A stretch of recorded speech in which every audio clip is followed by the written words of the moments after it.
Hello friends, welcome to my channel. ये रिश्ता क्या कहलाता है के आने वाले एपिसोड की अपडेट आपके लिए लेकर आए। उससे पहले प्लीज़ चैनल को सब्सक्राइब कर लीजिए। अक्षरा काफ़ी उदास हो जाती है क्योंकि नैतिक जो है सूरत चले जाता है कुछ काम की वजह से। दूसरी तरफ जो लक्ष्य होता है वो भी काफ़ी उदास होता है, तो मुस्कान उसे कन्वर्ट करने की कोशिश करती है। देवयानी देख लेती है अक्षरा की हालत। उतने में नैतिक का फ़ोन आ जाता है अक्षरा को। अक्षरा जो है बातों में लग जाती है। फिर अक्षरा और नैतिक बात करने लगते हैं। अक्षरा कहती है कि ठीक से बैठ गए ना, तभी वो कहता है कि हाँ, और क्या बोल रही हो, सब ठीक है ना। फिर बाद में कहती है कि हाँ, वो कहती है कि नैतिक मुझे बहुत याद आ रही है आपकी। तभी नैतिक कहता है कि अभी मैं बैठा हूँ और अक्षरा जी मुझे पक्का पता है कि आप जो है जब तक फ़ोन की बैटरी डेड नहीं होता जो हो जाती तब तक बात करूँगी। दूसरी तरफ जो मोहित होता है वो नंदिनी से बात कर रहा होता है। वो कहता है कि नंदिनी आप ठीक लग रहा है ना तुम्हें। नंदिनी कहती है कि हाँ, पर मुझे काफ़ी बुरा फील हो रहा है क्योंकि मेरी वजह से अक्षरा और नैतिक को दोनों को भी अलग अलग रहना पड़ेगा। तभी मोहित कहता है कि अलग रहेंगे तो दोनों को मतलब कितना प्यार है दोनों के बीच का ये समझ में आ जाएगा, ऐसा वो कहने लगता है। वो कहता है कभी कभी प्यार में दूर होना भी ज़रूरी होता है। फिर वो कहता है कि चलो अब मैं चलता हूँ ऑफिस के काम से। उतने में रुक्मणी वहाँ पर आ जाती है। रुक्मणी जो है वो कहने लगती है कि तू कहाँ जा रहा है, तुझे तो यहाँ पर रुक कर काम करना चाहिए, क्योंकि नैतिक भी घर पर रहकर काम करता था। तभी मोहित कहने लगता है कि हम दोनों का काम जो है बिल्कुल अलग अलग है। मुझे जो है दिन में से 50 क्लाइंट को मिलना पड़ता है, ये घर पर रहकर मैं मैनेज नहीं कर सकता। और वैसे भी अभी अक्षरा का काम जो है काफ़ी बढ़ गया होगा, तो मैं जाकर जो है थोड़ी सी मदद करना चाहता हूँ। फिर वो कहती है कि नहीं, तू घर पर रहेगा। फिर वो जो नंदिनी होती है वो कहती है कि जाने दीजिए, इन्होंने ऑफिस जाकर जो है वो काम देख लेंगे। दूसरी तरफ नक्श जो है वो काफ़ी उदास होता है। मुस्कान कहती है कि ऐसे उदास रहूँगी पार्टनर तो सेल्फी भी अच्छी नहीं आएंगी। फिर वो कहता है कि मैं काफ़ी मिस कर रहा हूँ पापा को। तभी वो कहता है कि 5 साल पापा कोमा में थे और बहुत दिनों के बाद मुझे पापा मिले हैं। तभी जो मुस्कान होती है वो कहने लगती है कि मुझे मम्मा मेरी 15 साल के बाद मिली, ऐसा नहीं होता, और अभी तो हमारे साथ में ही रहने वाले हैं ना। तभी नक्श कहता है पर वो मुझसे दूर चले गए, ऐसा वो मुस्कान से कहने लगता है। मुस्कान उसे समझाने की कोशिश करती है और उसे पूरे अच्छे तरीके से समझा देती है। वो कहती है कि उनका काम जैसे ही हो जाएगा वो वापस आ जाएंगे।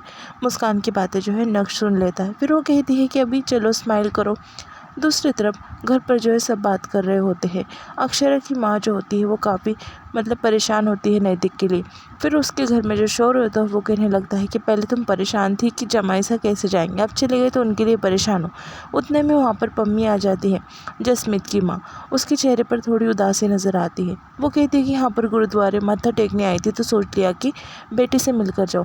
फिर बाद में अक्षरा की माँ कहती है कि जसमीत जाओ, तुम जो है अपने जो कमरा है उसमें की नई अलमारी ली है वो दिखाओ अपने माँ को, क्योंकि उन्हें प्राइवेसी देना चाहती है।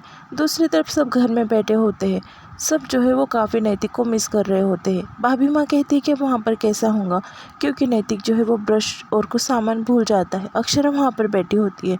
वहाँ पर जो है नक्श आता है, काफ़ी उदास होता है। फिर वो कहती है कि मम्मा को हगी नहीं करूँगी आज, गले नहीं लगाऊंगी। फिर उसे गले लगा लेता है। उतने में मुस्कान कहती कि नक्श चलो आज मैं तुम्हें ड्रॉप कर देती हूँ, और नक्श के साथ में उसे स्कूल छोड़ने के लिए चले जाती है।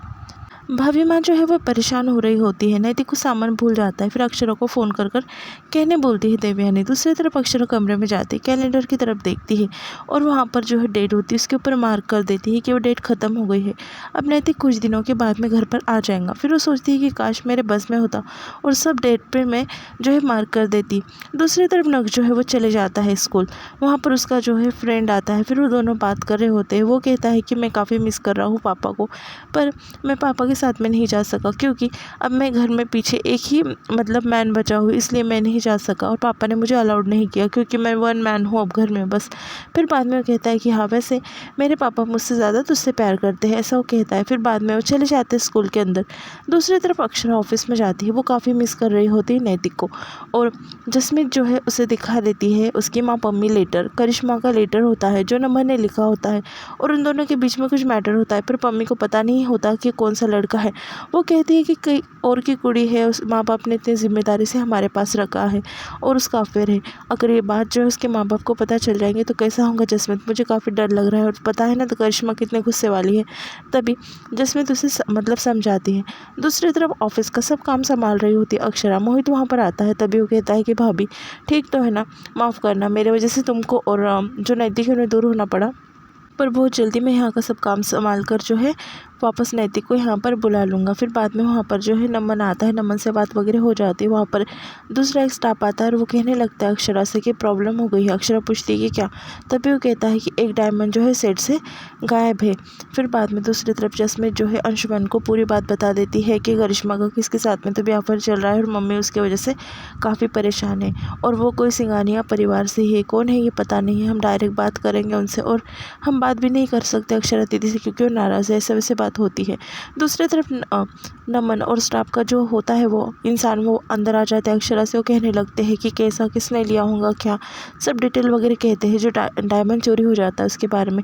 फिर अक्षरा कहती है कि नैतिक को फ़ोन लगाकर मैं बताती हूँ। तभी नमन मना कर देता है और कहता है कि अभी तो पहुँचे होंगे वहाँ पर, खामखा परेशान हो जाएंगे, पहले हम सब इंक्वायरी कर देते हैं और बाद में ज़रूरत पड़े तो हम बता देंगे घर पर। अक्षरा काफ़ी परेशान होती है वो सोच में लेकर। दूसरी तरफ देवयानी और जो भाभी माँ होते हैं वो नंदनी के लिए अचार बना रहे होते हैं। फिर बाद में नंदनी की बात होती है।